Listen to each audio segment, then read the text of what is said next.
Halo anak-anak semuanya, apa kabar? Semoga semua dalam keadaan baik dan sehat. Bertemu lagi dengan saya, Bapak Fian. Hari ini kita akan belajar tentang bagaimana cara menentukan fungsi konsumsi, fungsi tabungan, dan BEP atau Break Even Point. Oleh sebab itu, untuk memahami lebih jelas tentang konsep bagaimana cara menentukan fungsi konsumsi, fungsi tabungan, dan break even point, kita simak penjelasan berikut ini. Untuk lebih jelasnya, kita akan mengerjakan latihan soal berikut ini. Contoh latihan soal. Elolvan adalah seorang pegawai di perusahaan swasta. Tiap bulan ia memperoleh gaji sebesar 1 juta rupiah. Dari gaji tersebut ia membelanjakan uangnya sebesar 750.000 rupiah.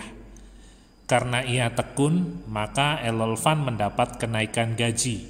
Gajinya menjadi 1.500.000 rupiah per bulan dan konsumsi meningkat menjadi 1 juta rupiah.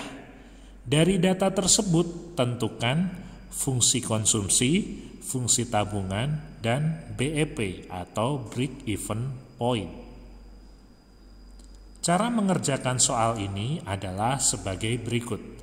Pertama-tama kita akan mencari fungsi konsumsi.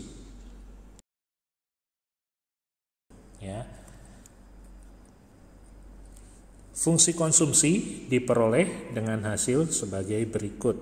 Ya, pertama-tama kita akan mencari diketahui. Ya, kita akan mencari diketahui. Ya, di soal kita mengetahui bahwa Elolvan setiap bulan dia memperoleh gaji sebesar 1 juta rupiah. Berarti Y1 sama dengan 1 juta rupiah. Dari gaji tersebut ia membelanjakan uangnya sebesar 750.000 rupiah. Berarti tingkat konsumsi Elolvan yang pertama adalah 750.000 rupiah. Karena ia tekun, maka Elolvan mendapat kenaikan gaji. Gajinya menjadi 1.500.000 per bulan. Berarti di sini bisa diketahui Y2 adalah 1.500.000 rupiah. Dan pada saat Elolvan mendapatkan gaji 1.500.000 rupiah per bulan, tingkat konsumsinya meningkat menjadi 1 juta rupiah. Ya, dari data tersebut kita mendapatkan Y1, Y2, C1 dan C2. Nah, untuk mencari fungsi konsumsi, ya, masih ingat persamaan dari fungsi konsumsi adalah C sama dengan A ditambah B dikalikan dengan Y. Nah, kita bisa memasukkan data yang kita peroleh tadi ke dalam fungsi konsumsi. Misalnya saya akan menggunakan C1. Diketahui C1 adalah 750.000 rupiah. Untuk nilai A belum diketahui, ditambah nilai B juga belum diketahui. Tapi untuk nilai Y sudah diketahui. Karena kita tadi menggunakan data C1 untuk 750.000 rupiah, maka untuk nilai Y juga harus menggunakan nilai Y1, yaitu sebesar 1 juta rupiah. Nah, untuk nilai A dan nilai B akan kita cari. Ya, yang pertama kita akan mencari nilai B. B di sini sama dengan MPC, ya, marginal propensity to consume atau kecenderungan orang melakukan kegiatan konsumsi. Nah, untuk B atau MPC ini dapat dicari dengan rumus delta C dibagi dengan delta Y. Delta C dibagi dengan delta Y. Nah, delta adalah selisih, ya, delta adalah selisih. Maka kita akan mencari selisih delta C. Dari 750.000 ke 1 juta, maka selisihnya adalah 250.000 rupiah. Lalu kita bagi dengan delta Y. Delta Y adalah selisih pendapatan. Pendapatan pertama dengan pendapatan kedua. Selisihnya adalah 500.000 rupiah. Nah, maka ini dapat disederhanakan dengan bentuk pecahan ya 1/2 atau dengan fungsi desimal adalah hasilnya 0,5. Ya, ketika kita sudah mendapatkan B atau MPC, maka kita dapat memasukkan ke persamaan tadi ya, ke fungsi konsumsi tadi ya. C sama dengan A ditambah B dikalikan Y, di mana C tadi kita pilih C1 adalah 750.000, nilai A belum kita ketahui, nilai B sudah kita ketahui, yaitu nilai B adalah 0,5. Maka di sini dituliskan 0,5 dikalikan dengan Y1, yaitu dikalikan dengan 1 juta rupiah. Nah, maka kita bisa menemukan nilai A atau konsumsi otonom ya.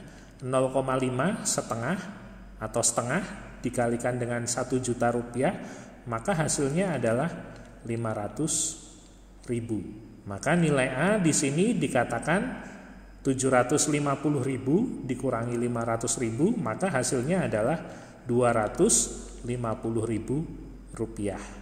Jadi untuk fungsi konsumsi sudah kita ketahui, jawabannya adalah C sama dengan nilai A kita tuliskan 250.000 rupiah ditambah dengan 0,5 kalikan dengan 1 juta, atau kita bisa menuliskan dengan hanya huruf Y. Inilah fungsi konsumsi yang kita cari. C sama dengan 250.000 rupiah ditambah 0,5 Y. Untuk berikutnya kita akan mencari yang namanya fungsi tabungan ya. Untuk mencari fungsi tabungan, maka kita harus menuliskan dulu bagaimana persamaan dari fungsi tabungan. Fungsi tabungan diketahui S sama dengan min A ditambah 1 dikurangi B dikalikan dengan huruf Y ya. S sama dengan min A ditambah 1 dikurangi B dikalikan dengan Y. Maka untuk fungsi tabungan dapat kita jawab S sama dengan min A, berarti min 250.000 ditambah 1 dikurangi B. B adalah MPC, berarti MPC-nya adalah 0,5 kalikan Y. Maka fungsi tabungan sudah kita temukan, yaitu min 250.000 rupiah ditambah 0,5 Y. Inilah fungsi tabungan yang kita cari.